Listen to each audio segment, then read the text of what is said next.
at the Leventhal Map Center inside the Boston Public Library. That story stretches back centuries. Maps aren't just static depictions of the way the world is, but they play a really active role in making the world happen. From hand-drawn charts to leather-bound atlases, maps have shaped cities, decided neighborhoods, and reflected power and inequality. One map in the Leventhal collection shows racial patterns in Boston's South End, part of a mid-20th century urban renewal effort that permanently reshaped the city. Maps can help tell that story, can help place viewers inside of it, really bear witness to problems that we faced in the past so that we can better understand how to approach them in the future. People often come into our gallery and see these maps from 300 or 400 or 500 years ago and are shocked by how accurate they are.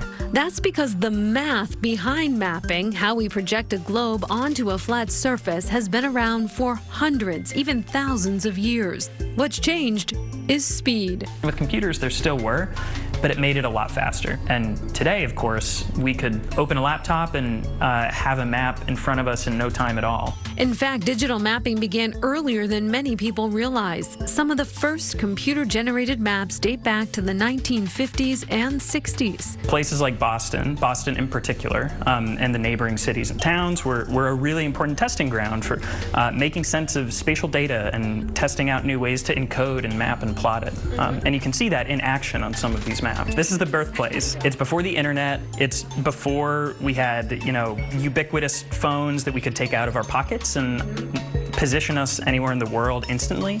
But these were still maps made by computers. Tap on either the base layer, which is all of this, or the overlay, which is the inside. Today, the Leventhal Center bridges past and present through Atlascope, a free digital tool that layers historic maps directly onto modern streets. You could be standing in front of a bank or some massive development in downtown Boston and actually place yourself 100 years ago and see what the landscape looked like. Wow. This is one of the most shocking comparisons in the tool. With maps dating back to the late 1700s and a physical collection that spans from the 15th century to today, the center holds nearly 250,000 cartographic objects. The best part about these collections are that they belong to you as members of the public. And the Leventhal Center is marking the 250th anniversary of the Revolutionary War with an exhibition, Terrains of Independence. Right. It's interesting. It asked the question, what was it about Boston and Massachusetts that really made it a powder keg of revolution in the late 1700s? That exhibit opens in early April. Should be very interesting.